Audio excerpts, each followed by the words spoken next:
दोस्तों इस वीडियो में बात करेंगे रशिया और यूक्रेन का जो कॉन्फ्लिक्ट चल रहा है, जो इनका लड़ाई चल रहा है उसके बारे में, और इसका मार्केट में, स्टॉक मार्केट में क्या इम्पैक्ट पड़ रहा है। मतलब डेली खबरें आने से मार्केट कभी ऊपर हो रहा है, कभी नीचे हो रहा है। तो काफी वोलेटाइल मार्केट है। आपने देखा होगा कि जो फ्राइडे को मूव आया था, फिर मंडे को जो खतरनाक नीचे 3-3.5% निफ्टी गिरा था, फिर अगले दिन वो सारा रिकवरी भी हुआ। तो एक एक न्यूज की वजह से मार्केट पूरा ऊपर नीचे हो रहा है। तो इस पूरे कॉन्फ्लिक्ट को समझते हैं कि क्या क्या फैक्टर, अब इसमें जो लड़ाई तो पता है सबको हो रही है, बट क्या क्या फैक्टर मार्केट को ऊपर और नीचे लेके जा रहे हैं। तो आपको सबको पता है कि जो लास्ट एक महीने हो गया, मतलब रशिया की जो दोस्तों जो ट्रूप्स है, मतलब जो इनकी मिलिट्री ट्रूप्स है, वो यूक्रेन के बॉर्डर पे काफी टाइम से मतलब इकट्ठी हो रही थी, मतलब धीरे धीरे करके बढ़ रही थी। जिसकी वजह से यहाँ पे यूएस ने काफी दिन से वार्निंग दे रहा है कि रशिया अगर यूक्रेन पे कुछ हमला करता है, मिलिट्री एक्शन लेता है, तो वो फिर यूएस भी बीच में आ सकता है, और साथ में नेटो के मेंबर दोस्तों वो भी बीच में आ सकते हैं, और उसके कॉन्सिक्वेंसेस पूरे वर्ल्ड के लिए सही नहीं होंगे। जिसकी वजह से एक जियोपॉलिटिकल एक थोड़ा सा टर्मोल बना हुआ है यहाँ पे, क्योंकि लड़ाई होती है तो कुछ ना कुछ इंस्टेबिलिटी आती है। तो इस आर्टिकल को पढ़ते हैं, साथ में अंडरस्टैंड करते हैं कि एक्चुअली पूरा कॉन्फ्लिक्ट क्या है। तो अभी क्या हो रहा है दोस्तों, जो नेटो के मेंबर है, यूएस हो गया, जर्मनी हो गया, फ्रांस हो गया, यूके हो गया, बोला जा रहा है कि वो टेम्परेचर को कूल डाउन कर रहे हैं और कन्विंस कर रहे हैं कि पुतिन यहाँ पे कुछ हमला ना करे, वो अपनी आर्मी वापस बुला ले। बट मुझे जो लग रहा है अभी क्या हो रहा है, यूएस और जो नेटो के मेंबर है ज्यादा वो क्या कर रहे हैं, आग में घी डालने का काम कर रहे हैं, जहाँ पे रशिया को बार बार उकसा रहे हैं कि वो कुछ ना कुछ लड़ाई हो और यहाँ पे कुछ ना कुछ इंस्टेबिलिटी हो। मतलब जो आपको न्यूज में दिखता है, जो एक्चुअली होता है, वो काफी डिफरेंस होता है। बट अभी भी मुझे लगता है कि यूएस इस टाइम पे सबसे बड़ा विलन है। तो सबसे पहली बात आती है कि रशिया यहाँ पे मिलिट्री बिल्डअप क्यों कर रहा है यूक्रेन के बॉर्डर के पास। तो बेसिकली दोस्तों सबसे इसका बड़ा रीजन है नेटो। तो मेनली क्या है, यूक्रेन अभी क्या चाह रहा है कि वो नेटो में शामिल होना चाह रहा है। नेटो क्या है, नेटो दोस्तों जो नॉर्थ अटलांटिक ट्रीटी ऑर्गेनाइजेशन है, ये ग्रुप ऑफ 30 कंपनी है, जिसमें मेन मेंबर है दोस्तों यूएस है, यूके, फ्रांस और जर्मनी। बट हाँ, यूएस ही मेनली कंट्रोल करता है। उसके बाद यहाँ पे जो 3 मेंबर है, जर्मनी का भी काफी बड़ा रोल है। यूक्रेन चाहता है मैं ग्रुप को ज्वाइन कर लूं, जिसका ये पार्ट है। तो बट रशिया क्या चाहता है कि यूक्रेन इस ग्रुप को ज्वाइन ना करे, क्योंकि अगर यूक्रेन इस ग्रुप को ज्वाइन कर लेता है तो क्या होगा कि सारे के सारे जो नेटो के मेंबर हैं वो उसके एक मतलब ऑफिशियली साथी बन जाएंगे, और वो ऑफिशियली इसको कोई भी मिलिट्री एक्शन होगा सारे के सारे कंबाइन होके वो रशिया को वो आगे जवाब दे सकते हैं। तो इसलिए यहाँ पे रशिया चाहता है कि यूक्रेन जैसा अभी है वैसा ही रहे, वो नेटो में शामिल ना हो। नेटो में शामिल होने से यूक्रेन के रशिया को अपनी सिक्योरिटी, अपने बॉर्डर सिक्योरिटी पे इम्पैक्ट नजर आ रहा है, जिसकी वजह से यहाँ पे रशिया काफी चिढ़ा हुआ है, और वो चाहता है कि ये नेटो और यूएस दोनों वापस निकल जाएं और यहाँ पे यूक्रेन को जैसा है वैसा रहने दे। जिस पोजीशन में अभी यूक्रेन है वो नेटो का पार्ट नहीं है, वो नेटो का पार्ट ना बने आगे आने वाले टाइम में भी। तो ये सिंपल सा दोस्तों इसी फंडा है। बट हाँ, यूक्रेन चाहता था कि मैं नेटो का पार्ट बन जाऊं, जिसकी वजह से रशिया ने अभी बिल्डअप करना स्टार्ट कर दिया था लास्ट 1 मंथ से। ये मेनली उकसाया गया था, ये मेनली यूएस से आया था, यूएस हो गया, जर्मनी हो गया, मेनली इसी से आता है हमेशा।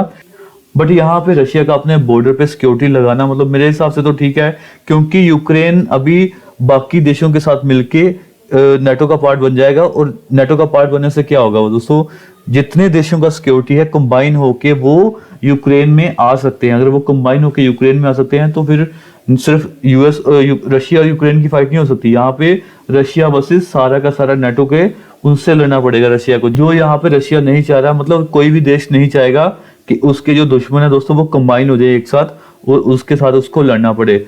तो अगर आप इसको पढ़ेंगे, Russia doesn't want NATO to allow Ukraine to become its member as it will expand the group's footprint to its border. Okay, the other big reason is that a member country of NATO will be eligible for collective support by all members in case of any external attack. तो दोस्तों ये मैंने आपको बता दिया है, एक जो एक कंबाइन है कलेक्टिव सपोर्ट बन जाता है ग्रुप में शामिल होने से, उसकी वजह से, क्योंकि यहाँ पे दोनों का बॉर्डर मिलते हैं, रशिया और यूक्रेन का।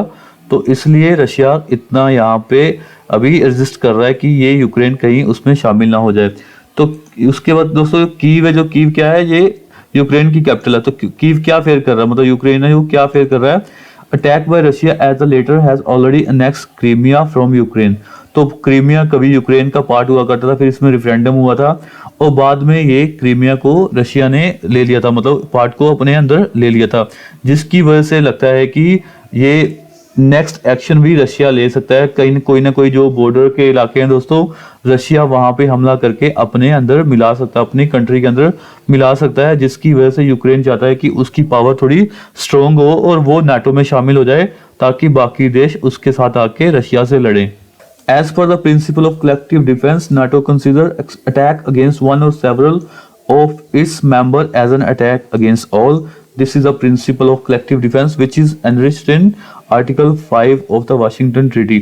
तो दोस्तों भैया, अगर नाटो की जो 30 कंट्री है दोस्तों, अगर एक कंट्री के खिलाफ भी अटैक होता है, इसका मतलब है कि वो 30 की 30 कंट्रियों के खिलाफ अटैक है। और यूक्रेन को लगता है कि अगर नाटो में शामिल हो गया तो अगर मेरे पे अटैक होगा और बाकी सारी कंट्रियां उसके साथ आ जाएंगी, जिसकी वजह से उसकी थोड़ी सेफ्टी रहेगी, वो अपने आप को थोड़ा बचा पाएगा बाकी के डिफेंस के साथ।